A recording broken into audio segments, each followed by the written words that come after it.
Hi, my name is Kate from Beautiful Light Home, and today what I'm going to be sharing with you is how we celebrated May Day, a May Day festival earlier this month. So right now it's the end of May, and I was lucky enough to wrangle in my Wild and Free group and ask them if they would join in a May Day festival with me. Not everybody in our group, in fact, I might be the only person who really follows like a Waldorf home and a Waldorf curriculum for my homeschooling. But luckily enough, May Day isn't just for Waldorf, although it is celebrated in a lot of Waldorf schools. But lucky enough for me, a lot of people wanted to share in this festival, and we had a great turnout. We had probably about 20 kids or so, and it was about 5 or 6 families. Probably a little more than that, actually, now that I think about it. And it was just a beautiful day. So my goal and attempt is to always make Waldorf approachable and accessible to everybody. So what I'm going to show you is how I threw together a May Day celebration on a budget. I didn't ask anybody to contribute any money. I did ask everybody to bring fresh flowers. They could either be from bouquets or from their own garden.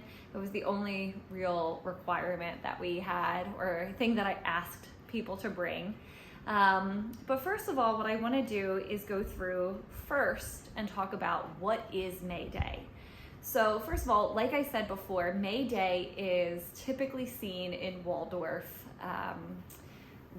schools in America. It's not necessarily a festival that we're used to celebrating in America, but in Europe, it's actually a very common festival is to celebrate May Day. There's Maypole dances, there's lots of camaraderie and being around friends, family, and neighbors.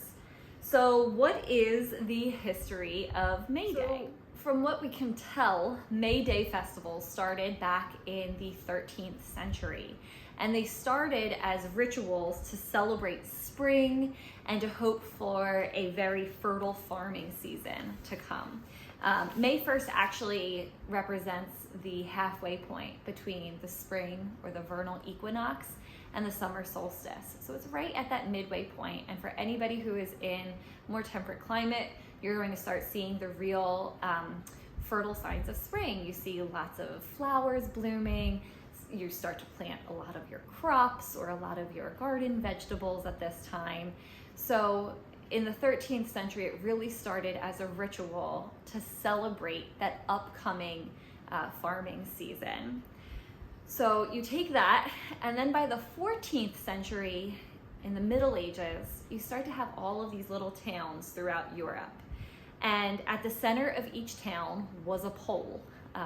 It grew to be the Maypole, but it's where that town center is where people met and gathered and celebrated as a community.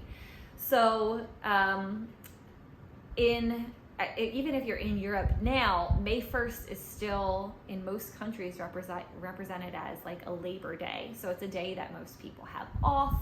And even back in the Middle Ages, it was then as well. So people would normally be off work. They'd gather together with their neighbors in the town center, and eventually it grew into this celebration. Everybody would get together and celebrate together. So they would have these festivals, and like I said, in the center of each town would be these poles, these maypoles, and that maypole would then become almost like a symbol of honor for the town. It started out as just a pole in the center of the town, but then towns would compete with each other to see who had the highest maypole or the best decorated maypole. They would even have competitions, and some towns would steal each other's maypoles. So the maypole became the symbol and honor of each town. So over time, that maypole, then people would dance around the maypole, and eventually they added ribbons to these dances. And that's the way that we typically think of and see May Day festivals today, is with this central pole with these beautiful ribbons coming down from it, and all of these people doing dances with the ribbons around it. And typically the very last dance of the maypole is a signature dance that they do, where it ends up plaiting all of the ribbons, so it almost looks like it's braided in the end, and it's beautiful. So May May Day festivals really are just about enjoying and celebrating the beauty of spring. And because they were typically held with the town center and with all of their neighbors, it also became a really good way to celebrate your neighbors. And so another tradition outside of the Maypole is that children and families would make these little baskets of flowers and leave them either on their neighbor's doorstep, or they would attach them to their doors. So that is, those two things were really what I wanted to celebrate for our May Day Festival as our Wild and Free group this year. Okay, so I really wanted to share with you what we did, because going into our May Day Festival, I was really at a loss as to what we should do. So if you're looking for kind of a blueprint of what you can do, like I said, we had about 20 to 30 kids. The moms did help out, even though nobody really knew what we were doing going into this. But here is what we did. So first, everybody brought picnic blankets and we kind of all sat around the Maypole while I gave that history lesson. That history lesson I just gave to you is the exact same history lesson I gave to our group. I also then used I love sharing poetry with people, and I've shared this book before. It's Around the Year by Elsa Besco, and for each month there is a different poem. We use this every day in our circle time for our Waldorf homeschool. And if you know Elsa Besco, she's pretty much a staple in a lot of Waldorf classrooms and homes. She has painted these beautiful paintings, and she has a little beautiful poem to go with each month. So I read this to all of the kids as we were gathering for our May Day Festival. So I gave them the history, and then I went through this poem. After that, what we did, I did have other poems lined up, but because our group, you could tell, the kids were really ages. We had babies there all the way up to probably like 9 or 10 was probably the oldest child there. Maybe a little bit older now that I think about it. It might have been like 11 or 12-year-olds there as well. But because the group, you want to capture their attention and get them moving. So we really just I did the history briefly, I read the poem, and then we went right into the Maypole dance. See behind me, I had made this chalkboard. We did ours at a local park. I did check with the park ahead of time. It's actually a park that our Wild and Free group goes to often. It has beautiful trails, but then for us, it had a tetherball pole. And the very first time I went there, it's actually the very first park or meetup I ever did for our Wild and Free group last year. And the minute I walked in and I saw that tetherball pole, it didn't have the ball attached to it at all. But my mind immediately started churning and thinking, oh wow, I can turn that into a May Day pole.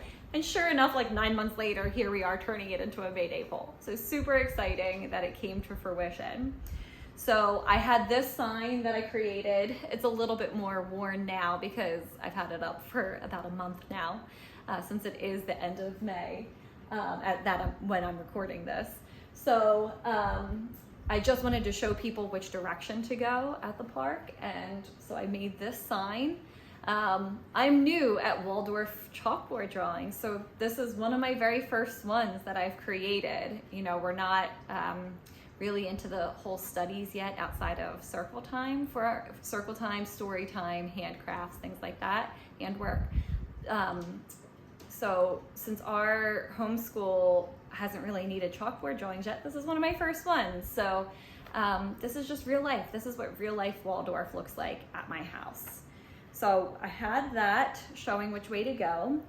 And then as far as the Maypole goes, there are instructions online on how to make a Maypole. And I was just concerned about how I would get it to the place. And I also, like I said, I knew there was this tetherball pole there. So in my mind, I was like pretty set on the fact that I would love to turn this tetherball pole into a May Day pole. I had scoped it out ahead of time. I brought my husband and my kids over there, and we were pretty sure it was like a 10-foot pole. It was like really high. So I didn't have room to bring a ladder with me in my car. So I did ask all of our group if somebody could bring a ladder. Sure enough, my girlfriend with a pickup truck, she came with a ladder, so she really saved the day. So this is what I used. So I have a laser engraver slash cutter. So I was fortunate enough because I do run an Etsy shop.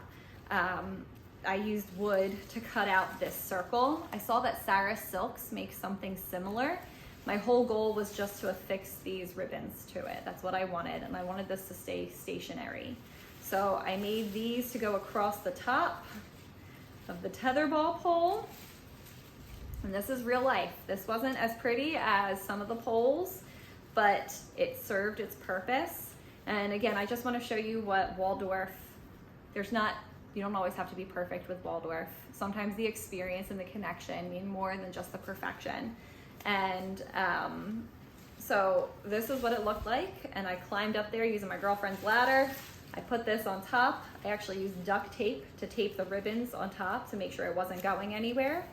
I would have loved to have used the all satin ribbons and things like that. But truthfully, like I said, I'm working on a budget. So as a homeschooling family, we have a budget. And I raided my mom's supply cabinet. She had these beautiful ribbons. So that's what I used. I attached them on here and away we went, and it worked perfectly. So you can do things in a pinch. Just remember that Waldorf doesn't have to be that ideal perfect. I would have loved it to be more beautiful. I did have flowers I could put all over it, but we ran low on time, ran low on budget, so this is what we came up with, and guess what? Every single child loved it. The other cool thing was that after I had affixed this to the top of the tetherball pole, we had extra, I cut the ribbon to be extra long, so the ribbons were too long on the ground. So I went around with scissors and I cut them up, and one of the girls in our group said, hey, do you mind if I take those ribbon pieces and can we go grab sticks and attach ribbons to them? And my heart just went aflutter. I was like, yes, please do that. It was something out of like a Jane Austen novel. Now this was my 3-year-old, so she wanted to have 2 ribbons on it. But you could just imagine, they all found sticks nearby and they all attached ribbons to them. And the kids all ran through the field around the tetherball pole, around the May Day pole, with these beautiful ribbons attached to sticks. It was magical. It really was. So, like I said, we sat down, we did the history and the poem, and then I stood everybody up to do our Maypole dances. So I'm going to tell you, I had 4 songs lined up, but I only ended up using 3. For kids who are not practicing these songs in school on a day-to-day basis, I wanted to stick with very basic moves. I am not a choreographer by any means. I am not a professional dancer by any means. So this is what I did. I have an Amazon Music account, and that's where I got these songs from. So if you have Amazon Music, you should be able to find these songs on there. If not, I'm sure any streaming service, you'd be able to find these songs or similar songs. So the very first song that we didn't even use ribbons. What I did was I got every child up and we all held hands in a circle. What I wanted to do was get our bodies used to moving together and moving to the beat of something before we jumped right into the ribbons. It was part of the way that we could build community and get our hearts and our minds moving together and our bodies moving together. So the very first dance I did was called Maypole Dance by Christopher Hay. The last name is Haigh. And all we simply did was we held hands in a circle and we walked to the beat. And I would say, right, right, right, right. And I would keep calling out what way we were moving. And then I would say, stop, and we'd go the opposite direction. So again, just getting everybody used to moving and working together, getting our bodies used to being a community together.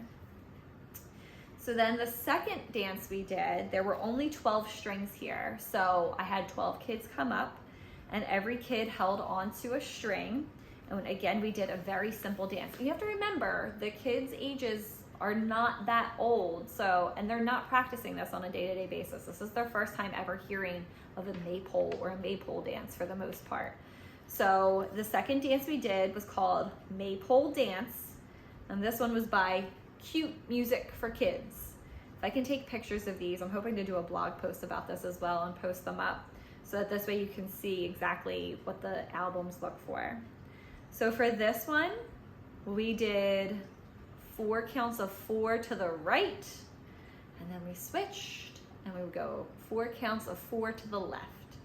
And I would simply stand on the edge. All the 12 children would hold the ribbon, and you want it to be even. So however far you go right is how far you want to go left coming back, so that this way the ribbons don't get all crisscrossed or too tangled up. So it was just right, right, right, right for 4 beats. And then I would say stop and left, left, left, left, and we'd come back the other way. So that's the second dance we did. The third dance, very similar. We just added moving in to the middle of the maypole and moving out.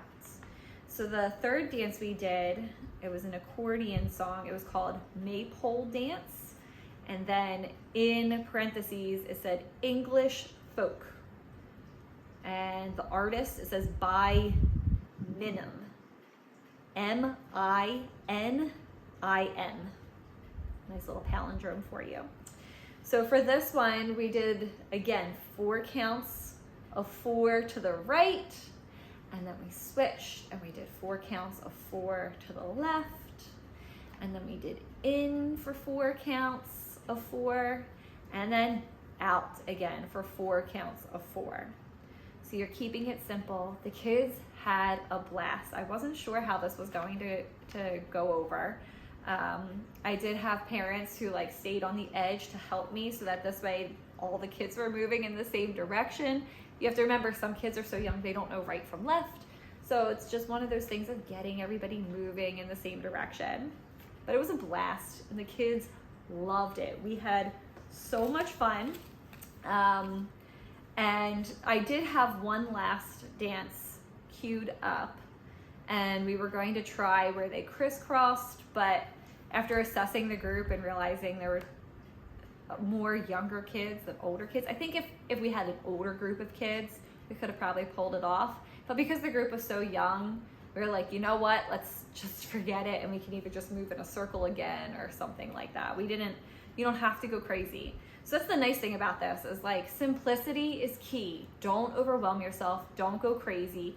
Use materials that you have and keep it simple. It does not have to be elaborate. Then the last thing that we did, again, because I knew the amount of people who responded, it looked like there might have been about 40 children coming, so I wanted to keep the craft simple. When I hosted a Michaelmas festival in the fall, I overcomplicated things, and I had 4 different crafts on hand, and I did a puppet show and all this craziness. And it was great, but at the end of the day, we did the puppet show and we did 1 craft. So knowing that, I wanted to keep things simple this time.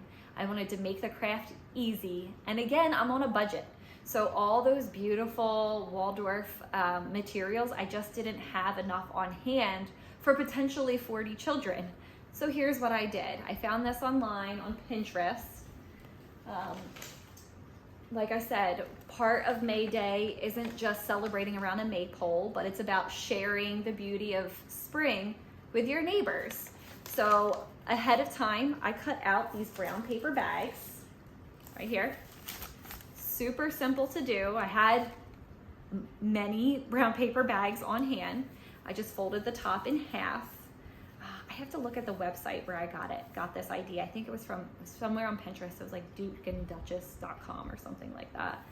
And I just cut a little half circle after folding it. So I folded it in half, cut a half circle, bam, you have this beautiful little basket here. And then what we used was, first of all, like I said, every family was asked to bring a bouquet of flowers, whether from the grocery store or from their backyard. Many people brought them just from their backyard. Totally awesome. And I had crayons, I had markers, and then if you're looking for something super easy, I highly recommend washi tape. So I did have some on hand, and I picked a few of these up, but I had a whole bunch of washi tape. And if you're not familiar with washi tape, it's literally just tape that you can peel. And the best part is that almost every kid can rip them. So you can rip them. Makes it very easy. This way, not every child needs scissors. And so they decorated their own bags. I had extras on hand, so people made them for all their neighbors. I know a couple people even responded that after they got home, they went and left them on their neighbors' doors, and a few people had just moved into their own neighborhoods. So it was like their first gesture of reaching out to meet their new neighbors, which is super exciting, and I was really glad to hear that. And then the kids were free to go around to the different tables of flowers and fill their little baskets with flowers for their neighbors. So super simple craft. Some kids took longer than others. And then my one friend had brought these really long grasses, which were beautiful because we thought with the excess flowers, the extra flowers, we would make flower crowns for all the kids. And it was beautiful and amazing. And another way washi tape came in handy because instead of trying to knot them or have extra things on hand, we let the kiddos pick out which washi tape they wanted so we could bind the braiding of the flower crowns. It was perfect. And this way we could get so many done a lot quicker instead of fiddling around with them. I mean, it was a beautiful day. I mean, talk about childhood magic. And we kept saying, like, this just makes such a beautiful childhood. The kids were running through the grass with their sticks, their ribbon sticks. Where we were in the park had this beautiful little frog pond where kids were catching frogs and searching for tadpoles. So if they weren't busy making their craft after the Maypole celebration, they were looking for frogs. Everybody brought their own food and we had a little picnic there. I think we were there for 3 to 4 hours. Cleanup was super easy. Setting up was super easy.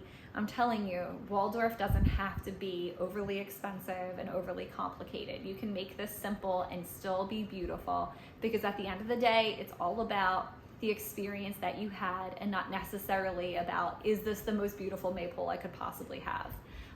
Would I have loved it to have been the most beautiful Maypole? Absolutely. But it was just such a small fraction of our time that it didn't really matter at the end of the day. So I hope this was informative for you. If you are looking to do a May Day celebration, or if you've had one in the past, I would love to hear more about that. Like I said, it's not exclusive to Waldorf education, but it is one of the main festivals. It's almost like a closing out of the year ceremony for most Waldorf educational either schools or homeschools. And it's just a really great way to enjoy the beauty of spring and celebrate it with friends. So I'd love to hear back from you. Have you done a May Day festival before? What did you do?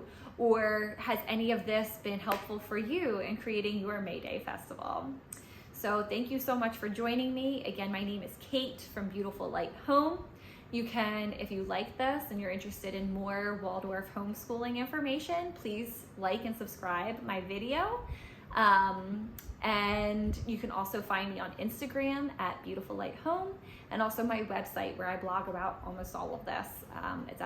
It's www.beautifullighthome.com, and I do have some wood products up on my Etsy shop, which is also Beautiful Light Home. So if you ever need to find me anywhere, just look for Beautiful Light Home. With that being said, I'm so glad you could join me today, and I hope to see you soon. Thanks, bye.